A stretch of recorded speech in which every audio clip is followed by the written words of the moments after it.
Hey guys, it's KJ48 and welcome back to Tips, Tricks, and Tutorials. This is episode 12 and this is going to be a sorting system for Minecraft Feed the Beast.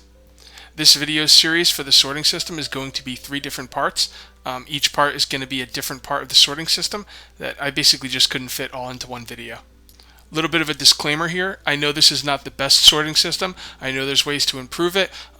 If you know ways to improve it, if you have ideas, please put them in the comments, but please be respectful about it. And just know that this sorting system works flawlessly for me.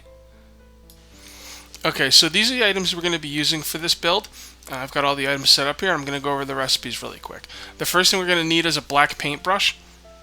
And the beginning of that starts with tin and iron ingots in the alloy furnace. That gets you tin plate. Then you put the tin plate like so. Then you get a paint can, and you take the paint can and an ink sac and flax seeds, and that's how you get your black paint. Then you take a piece of wool, I guess it could be any color, and a stick, and that's going to get your paintbrush. You mix those two together, and you get the black paintbrush. Then you're going to need a blue alloy wire. Now the blue alloy wire is silver and nickelite in an alloy furnace, and you mix that with wool like that. And then you're going to need a battery box, and the battery box is going to be copper, tin, and nickelite like so to make the batteries. Then you just take silver and nickelite to make the blue alloy ingots and iron ingots, and you put those together for the battery box. The solar panels are the blue alloy ingots again, and you're going to take coal and sand in an alloy furnace, and you're going to get the silicon boulet. Then you're going to cut that with the diamond handsaw, and then you're going to mix the silicon wafer and the nickelite in the alloy furnace, and that's going to get you your solar panels. Then you're going to need pneumatic tubes. Pneumatic tubes are tin and copper in an alloy furnace, get you the brass ingots. Then you mix that with the glass, and you get the pneumatic tubes. Then you're going to need restriction tubes, and for restriction tubes, you're just going to need pneumatic tube with iron. Then you're going to need a sorting machine, and the sorting machine is going to start you with silicon wafers again. Mix that with redstone, and that's going to get you the red doped wafer. Then you're going to need some iron, a blue alloy ingot, and you're also going to need a filter. You're going to have to make a piston. That's a setup right there. And then you are going to need another red doped wafer, and that's a setup for the filter. And then you're going to need an iron chest. You can use any kind of chest. You're also going to need a screwdriver, which is just iron and a stick. Okay, now you're going to start off with putting down your drop chest. That's going to be the chest where you're going to put all the stuff you want to be sorted. Then you're going to have to put down a sorting machine. And right here, the sorting machine has an input and an output. The little dot right there is the output. The big cross is the input. So we had it right the first time, but I just wanted to show you what it looked like. Then you're going to need to power this with blue trick electricity, whatever, the blue-tricity stuff. So that's what you need the solar panels for. So you put down, a few solar panels. You probably don't even need that many.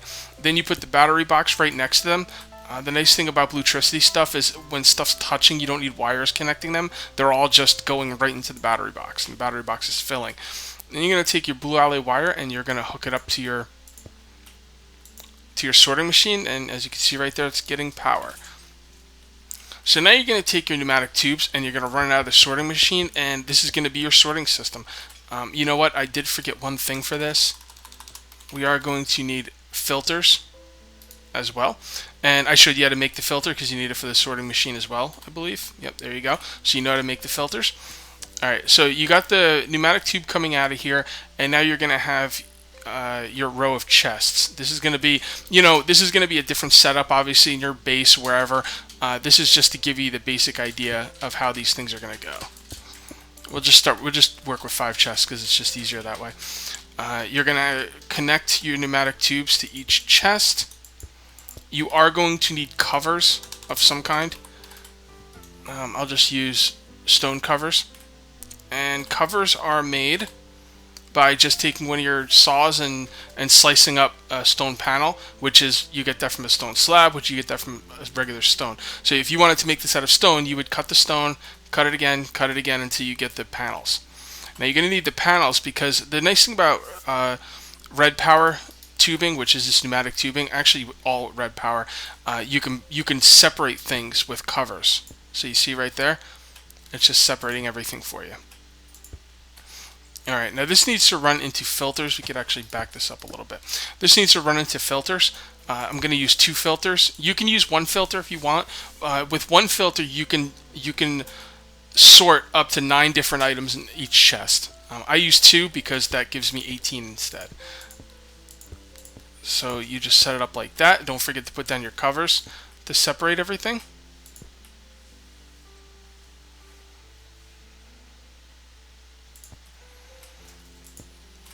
And put the covers up here as well. Make sure they're all separated. It's not going to work if they're not. Now you need to put down your filters on each pipe, like so. You can see right there the big cross, that's the input, so this is set up properly.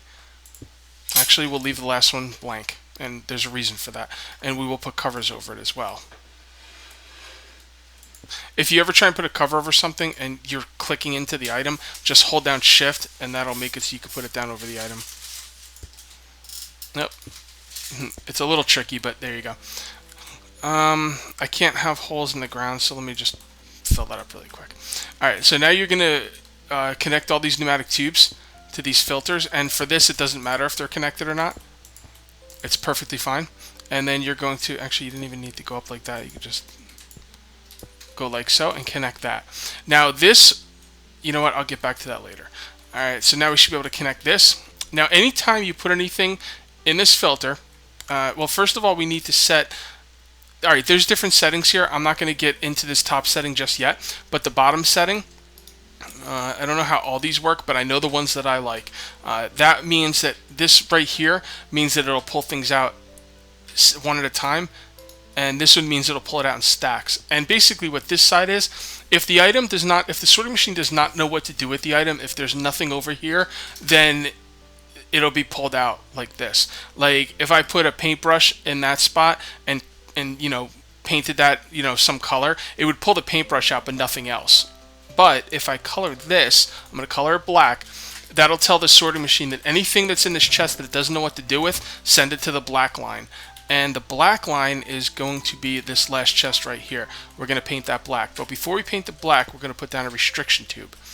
And basically what a restriction tube does is the way these sorting systems work is once an item is pushed into these tubes, anytime it hits a junction, it's going to go for the closest inventory available. Chests are considered an inventory, sorting machines are considered an inventory, and filters are considered an inventory. So if I just put something through right now, it would just go right into this filter right here and go straight through into this chest. Okay, keep that in mind. So a restriction tube basically stretches this route, gets stretched out to the longest point, which means it'll go anywhere else in the system before it comes here. Okay, so that's very important. It's going to come here last, and we're going to paint that black. So anything that's coming out of here that it doesn't know what to do with, which is going to be everything, because I don't really use the sorting machine for much, is going to get painted black. Okay, now if we send something in that sorting machine, let's the sorting machine needs a redstone pulse. Like it used to be a timer, but now there's a setting right here that means it'll just work automatically. So we're going to put one item in here as a test and see what happens. It's going to get painted black, it's going to go through this first filter, and should go right into this first chest. There you go, closest inventory possible. That's exactly what it's supposed to do. Now you might ask, why is the filter letting it go through? Because there's nothing in here. If we put a pneumatic tube in there, now it can't go in that filter. So put the stone cover in there. Instead of it can't go in that filter now. Now that we've put something in the filter, that filter is now active. It should go up into the second filter. There you go. Because there's nothing in this filter, it's not active. Because there is something in this filter, it's active. So if we put a pneumatic tube in this system, it will go through that filter. Like so. It's going to go through the bottom. There you go. Okay, so I think you can see where we're going with this. This is an incredibly basic setup. It's incredibly easy, and you know, you just put stuff where you want it to go. Let's say we want in this first chest. Let's say we want sorting machines, filters, and chests. Sorting machines, filters, and chests. That's all we want in this chest. Okay, so where you put a sorting machine in the filter. Make sure the bottom filter has something in it, or it's not gonna be active. So we'll put the filter in there, and then the chest can go in either filter. It doesn't matter. Okay. Now, actually, you know what? I got a better idea. Let's do it in one of the back filters, just to demonstrate this a little bit better. Now, we don't want these filters active, so we got to put some stuff in them. We got to activate them by putting items in them.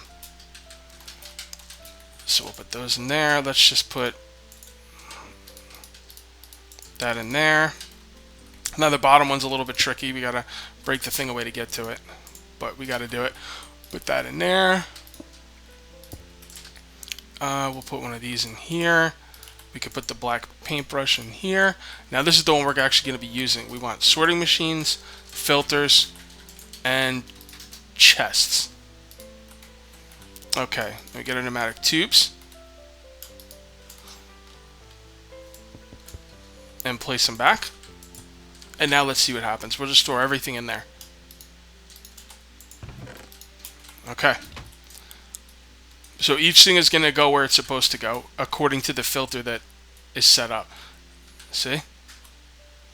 Everything's going where it's supposed to go. I don't think I had anything set up that wasn't in the system. Let's bring some wool covers. Now these are not in the system, so they are going to go to this chest, which is kind of like my miscellaneous chest. Once I see something in there, if I want it sorted, like let's say I have an ore chest with like all my, all my ingots, and then I see some gold ingots came in my miscellaneous chest. I would grab a gold ingot out of my miscellaneous chest, I'd put it in the filter. Now all the gold ingots would be going into my ore chest, which is where it should go. And then anytime I put something through the system, that's where it'll go. So that's my incredibly easy sorting system, and I hope you guys enjoyed this and found it useful. See you later.